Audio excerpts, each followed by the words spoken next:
नमस्कार साथियों, राधे राधे, भारत माता की जय, जय हिंद। आपका हार्दिक स्वागत है सिविल पांडा के ऑनलाइन प्लेटफॉर्म पर। सभी लोगों को एक चीज मैं बताना चाहूंगा कि भाई बहुत जल्द हमारे YouTube चैनल पे आपको लाइव क्लासेस अवेलेबल करवाई जाएंगी, आपके जो प्रीलिम्स के लिए बहुत ज्यादा इंपॉर्टेंट साबित होंगी। तो एक चीज ध्यान रखिएगा कि जैसे मैं शुभम वर्मा, मैं आपको जो हिस्ट्री होगी, हिस्ट्री से रूबरू करवाऊंगा। यानी पूरा का पूरा जो हमारा कोर्स रहेगा ये वाला, ये मुफ्त में रहेगा। यानी क्वेश्चन आंसर सेशंस हम करेंगे, एमसीक्यू सेशन, और कुछ चीजें आपको पढ़ाई भी जाएंगी और डिस्क्रिप्टिव वे में आपको चीजें पढ़ाएंगी, ताकि हमने जो क्वेश्चंस करवाए हैं उससे रिलेटेड अगर कोई क्वेश्चन आता है तो उसको आप अच्छे से सोल्व आउट कर सके। तो मुझसे जुड़िए, मेरे चैनल से जुड़िए और हम लोगों से जुड़िए।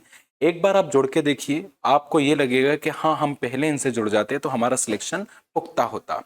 तो साथियों, चलिए आइए हम back to our subject sociology की ही बात कर रहे हैं। सोशियोलॉजी में अगला हमारा जो टॉपिक होने वाला है वो नेक्स्ट टॉपिक है हमारा एक्सटेंशन एजुकेशन।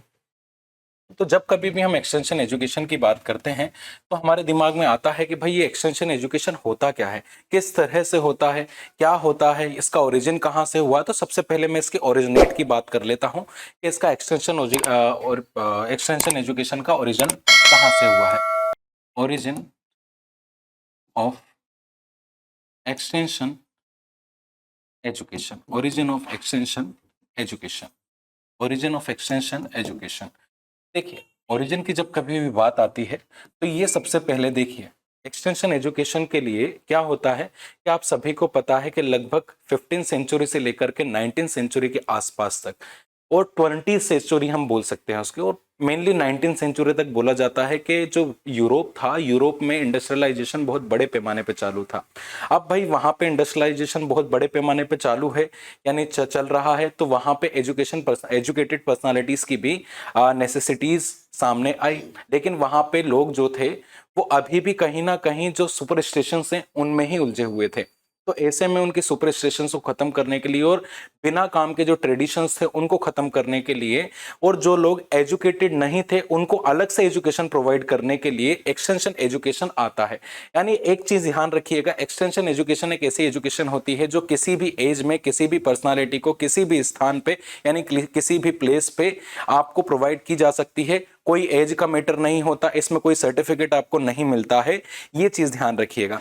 अब इसमें क्या रहता है एक्सटेंशन एजुकेशन में कि भाई इसका ओरिजिन कहां से होता है। अभी मैंने बताया जैसे इंग्लैंड में लगभग 1866 की बात है। इंग्लैंड में 1866 में सबसे पहली बार जो वर्ड है, आपका वर्ड है एक्सटेंशन एजुकेशन, यानी एक्सटेंशन वर्ड का यूज हुआ था सबसे पहली बार। लेकिन ये वर्ड केवल और केवल ये था कि जो भाई रिमोट एरियाज हैं या फिर हिली एरियाज हैं, वहां के लोगों को एजुकेशन प्रोवाइड करने के लिए ये स्टार्ट किया था इनिशिएटिव। लेकिन इसके बाद में क्या होता है कि भाई जो कैम्ब्रिज यूनिवर्सिटी है, कैम्ब्रिज यूनिवर्सिटी है, यूनिवर्सिटी में सबसे फर्स्ट टाइम लगभग 1873 में किसको स्टार्ट कर दिया, एक्सटेंशन एजुकेशन को स्टार्ट कर दिया। अब भाई कैम्ब्रिज यूनिवर्सिटी हुई, तो ये आपको पता है कि जानी मानी यूनिवर्सिटीज में एक है, यानी लगभग वर्ल्ड में पहले या दूसरे नंबर पे इसका नाम हमेशा आता है एजुकेशन की बात करें तो। और लगभग अगर वहीं एजुकेशन की हम लोग बात करें तो इंडिया की जब कभी भी हम बात करें तो इंडिया की लगभग 200 मतलब जो वर्ल्ड में अगर इंडिया की यूनिवर्सिटीज की बात करें तो लगभग ये है कि भाई 2000 के अंदर, सॉरी 200 टॉप जो यूनिवर्सिटीज हैं विश्व की, उसमें इंडिया का नाम ही नहीं है कहीं भी। हाँ, पहले 199 या 200 नंबर पे, 198 नंबर पे हमारे दिल्ली यूनिवर्सिटी रहती थी, लेकिन अब वो भी हट चुकी है। यानी अब कहीं ना कहीं हमारे यहाँ पे जैसे हमारे मध्य प्रदेश में चल रहा है कि बच्चा फेल हो जाए तो उसको धक्का मार के आगे बढ़ा, तो ये कहीं ना कहीं गलत माना जाता है। उसमें आप एक जो स्टूडेंट है उसको आप ना आपकी जो इकोनॉमी है उसमें कंट्रीब्यूशन करने लायक नहीं बना रहे हैं, यानी उसके पास कोई स्किल ही नहीं रहेगी, तो उसको स्किल प्रोवाइड की जाए। इसलिए ये बहुत इंपॉर्टेंट टॉपिक हो जाता है एक्सटेंशन एजुकेशन का। तो एक्सटेंशन एजुकेशन में क्या हुआ, कैम्ब्रिज यूनिवर्सिटी में 1873 में सबसे पहले एक्सटेंशन एजुकेशन स्टार्ट किया, और यहां पे एक्सटेंशन एजुकेशन के लिए ही स्पेशल स्पेशल स्पेशल इनिशिएटिव और इनोवेशन हम बोल सकते हैं, स्पेशल इनोवेशन इनोवेशन स्टार्ट होता है। और इस इनोवेशन में क्या रहा, जो भी बच्चा इसमें कैम्ब्रिज यूनिवर्सिटी ने जो चालू किया 1873 में, जो भी स्टूडेंट या जो भी बच्चा या जो भी कोई सी भी एज का पर्सनालिटी है, अगर उसके पास एजुकेशन नहीं है और वो काम करना चाहता है, कुछ स्किल लेना चाहता है, तो क्या किया कैम्ब्रिज ने, उसको वहीं पे जहां पे वो रहता था वहीं पे जाकर के उसको पढ़ाने का प्रयास किया। यानी ऐसा था कि भाई एक कोई प्लेस ढूंढ लेते थे, वहां पे ये लोग अपना कैंप डाल करके एजुकेशन प्रोवाइड कर देते थे। लेकिन आजकल करंट टाइम में क्या है, इंटरनेट बहुत बड़े पैमाने पे चालू हो चुका है। तो इंटरनेट यानी एंड्रॉइड मोबाइल या फिर आपके पास आईफोन, सब सारी चीजें, आपके पास लैपटॉप है या कोई भी चीजें हैं, यानी टेक्निकल या टेक्नोलॉजी आजकल बहुत ज्यादा बढ़ चुकी है। हर एक इंसान के हाथ में आजकल टेक्नोलॉजी है मोबाइल के रूप में, तो वहां से आप एजुकेशन ले सकते हैं। तो ऐसे में क्या रहा कि जब भी हमने एक्सटेंशन एजुकेशन की बात की, तो भाई 1873 में ये इनोवेशन चालू हुआ, 1873 में, जो बहुत ज्यादा कारगर साबित हुआ। अब एक्सटेंशन एजुकेशन में रहता क्या है कि भाई सबसे पहली चीज आ जाती है एक्सटेंशन एजुकेशन में कि बहुत सारे जो लोग हैं जो स्कूल्स नहीं जा सकते, जो यूनिवर्सिटीज में नहीं जा सकते, और अगर से उनको जाना है कहीं पे भी, उनको स्किल्स लेना है, यानी किसी भी काम करने के लिए, जैसे मैंने आपको स्टार्टिंग में आज बताया कि भाई जो इंडस्ट्रियलाइजेशन चल रहा था वहां पे तो स्किल की जरूरत थी।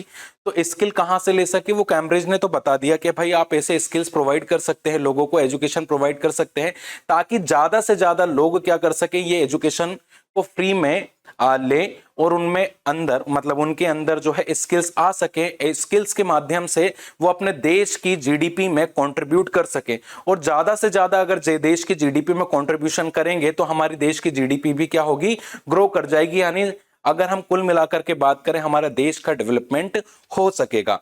अगर चलिए ये तो हमने चीज समझ ली कि भाई अगर कोई भी पर्सनालिटी है जो स्कूल कॉलेजेस नहीं जा सकती हैं या यूनिवर्सिटीज में नहीं पढ़ सकती हैं, तो उनको उन्हीं के प्लेसेस पे या उन्हीं के कोई भी एज में, या कोई भी फॉर्मल ड्रेस नहीं है ना, कोई भी किसी भी टाइप की ड्रेस है, कहीं पे भी किसी भी पर्सनालिटी को किसी भी रूप में एजुकेशन दे सके, ताकि उनके अंदर की स्किल्स निकल सके और निखार सके उनकी स्किल्स को। तो इसलिए एक्सटेंशन एजुकेशन को स्टार्ट किया था। अगर हम lateral meaning of extension education की बात करें तो वो ये रहा,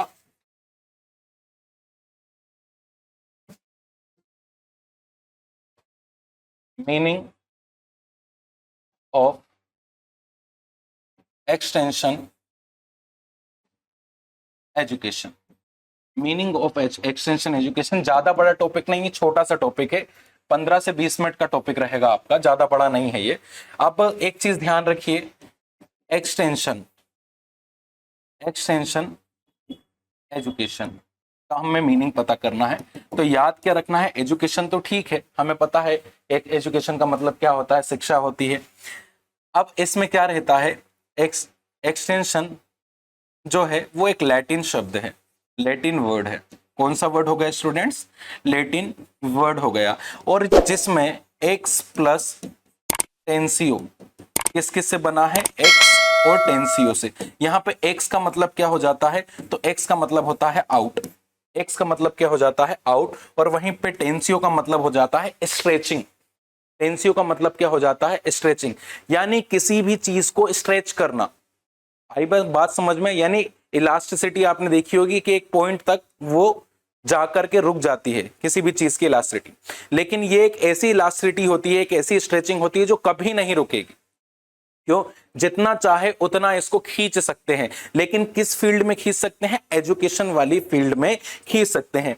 एक चीज और ध्यान के रखना हमें कि भाई जो स्कूल कॉलेजेस नहीं जा सकते हैं, उन लोगों के लिए ये वाली एजुकेशन तो प्रोवाइड की जा रही है। इसमें एक चीज याद रखिएगा, कोई भी इसमें आपका पाठ्यक्रम यानी कोई भी आपका ऐसा सिलेबस ऑथेंटिक होता नहीं है कि आपको भाई ये वाली बुक में आपको पढ़ना है, इस क्लास से आपको इसको स्टार्ट करना है, या आपको ऐसे करना है। यानी सीधी सी बात है, आपकी स्किल्स को डेवलप करने के लिए ये काम करता है, ये चीज ध्यान रखिएगा। अगर इंडिया में अगर हम बात करें एक्सटेंशन एजुकेशन की, extension education in India, extension education in India, extension education in India.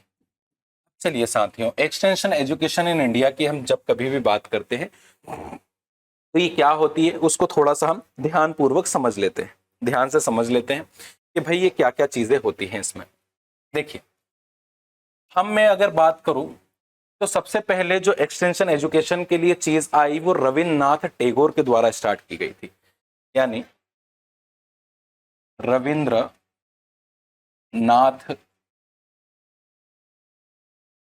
Tagore. Rabindranath Tagore जो थे उन्होंने सबसे पहली बार एक्सटेंशन एजुकेशन के बारे में चीजों को बताया। क्या बताया है वो, ये कहते हैं कि भाई इन्होंने 1921 में शांति निकेतन स्टार्ट किया था। एक थोड़ा सा एक और चीज मैं बता दूं, जो रविन्द्रनाथ टैगोर थे ये कालीग्राम, कालीग्राम कहाँ पे है, बंगाल में, बंगाल मतलब कोलकाता, कोलकाता, बंगाल का मतलब हमने यहाँ पे कोलकाता मैंने बोल दिया कि वहां पे कालीग्राम नाम की एक जगह थी, वहां के ये थे जमींदार, जमींदार। आप सभी को पता है कि नोबेल प्राइज भी इनको मिला हुआ है। अब शांति निकेतन इन्होंने कहां पे स्टार्ट किया, कालीग्राम में एक शांति निकेतन की, शांति निकेतन की एक संस्था स्टार्ट की इन्होंने, एक कमीशन स्टार्ट किया, फिर हम बोले कि एक ऑर्गेनाइजेशन बनाया शांति निकेतन के नाम से। और इस शांति निकेतन में क्या रहा कि भाई साहब इसमें जो एग्रीकल्चर से रिलेटेड लोग हैं, एजुकेशन से रिलेटेड लोग हैं, या इंडस्ट्रीज में जो जाने के इच्छुक लोग हैं, उनकी स्किल्स को, यानी यहाँ पे क्या बताया मैंने, किन किन को एजुकेशन प्रोवाइड करनी है। यहाँ पे इन्होंने एजुकेशन प्रोवाइड की जो कॉटेज इंडस्ट्रीज में जाना चाहते हैं, किस में जाना चाहते हैं, कॉटेज इंडस्ट्रीज में जाना चाहते हैं। साथ ही में जो आपके जो आपके साथ में जैसे आपके बहुत सारे जैसे एजुकेशन में कॉटेज इंडस्ट्री में चले जाएं, कॉटेज इंडस्ट्रीज के साथ साथ ये लोग आपके एग्रीकल्चर से रिलेटेड जितनी भी चीज़ें कि भाई हम सीड्स कब लगाएं, कौन से सीड कब बोना चाहिए ताकि ज़्यादा से ज़्यादा प्रॉफिट हो सके किन को, फार्मर्स को। तो फार्मर्स को भी एक्सटेंशन एजुकेशन का यहाँ पे प्रॉफिट दिलाने की कोशिश की गई है, किसके द्वारा, रविन्द्रनाथ टैगोर के द्वारा की गई थी। तो ये चीज हमें ध्यान रखना है। अगली चीज आती है शांति निकेतन के बाद में गुड़गांव इनिशिएटिव या गुरुग्राम, जिसको आज हम बोल देते हैं गुरुग्राम, गुरुग्राम इनिशिएटिव, गुरुग्राम इनिशिएटिव। अब ब्रिटेन के एक व्यक्ति थे, ब्रिटेन की एक पर्सनालिटी थी जिनका नाम था ब्रायन, एक ब्रायन नाम के एक पर्सनालिटी थे। ब्रायन ने क्या किया कि भाई हरियाणा का जो गुरुग्राम है, हरियाणा में, हरियाणा आज करंट का हरियाणा का जो गुरुग्राम है, गुरुग्राम में एक एक गाइड अपॉइंट कर दिए, अपॉइंटेड, एक एक गाइड अपॉइंट कर दिए। वो गाइड जो फार्मर्स होते हैं उनकी एग्रीकल्चर से रिलेटेड, जो फार्मिंग करते हैं उससे रिलेटेड एक एक इंफॉर्मेशन वो प्रोवाइड करते थे। अब एक एक इंफॉर्मेशन का मतलब क्या हुआ यहाँ पे कि भाई आपको कौन सी सीड्स कब लगानी है, कौन सी आपकी मिट्टी है, उसके अनुसार ही हम आपको बताएंगे। लेकिन जो और एक चीज थी कि गुरुग्राम में के आसपास या हरियाणा के आसपास यहाँ से इनिशिएटिव चालू हुआ, लेकिन थोड़े दिनों बाद लोगों ने इनसे राय लेना बंद कर दिया। क्यों? क्योंकि जो इनका जो फार्मर थे उनका जो ट्रेडिशंस चल रहा था, उन ट्रेडिशंस को वो चेंज करने की कोशिश कर रहे थे, जो सच्चाई थी वो बताने की कोशिश कर रहे थे। अब भाई जहां पे पानी नहीं है वहां पे गन्ना लगाने का मतलब क्या है, क्योंकि सबसे ज्यादा आपको पता है गन्ने में कितनी ज्यादा जरूरत पड़ती है पानी की। तो ऐसे में क्या रहा कि भाई ये ना फेल साबित हो गया, फेल हो गया ये इनिशिएटिव, ज्यादा लंबे समय तक चला नहीं। हालांकि अच्छी चीजें थी लेकिन चल नहीं पाया। इसके बाद में एक और था Gandhian plan, Gandhian plan. Gandhian plan मतलब है कि महात्मा गांधी जो थे, महात्मा गांधी ने एक चीज, एक कथन था उनका कि ना अगर से हमारी इकोनॉमी या फिर हमारे देश की जीडीपी को अगर बढ़ाना है, देश को डेवलप करना है, तो हमें वो डेवलपमेंट स्टार्ट करना चाहिए रूरल एरियाज से। जब तक हम रूरल एरियाज को डेवलप नहीं करेंगे तब तक हम जो अर्बन एरियाज है वहां तक नहीं पहुंच पाएंगे, क्योंकि हमारी जो जनता है, जो हमारी पब्लिक है, वो कहाँ पे आकर के बसती है, वो पूरी की पूरी गांव में आकर के बसती है। तो इसीलिए सबसे पहली चीज उन्होंने प्रायोरिटी दी है।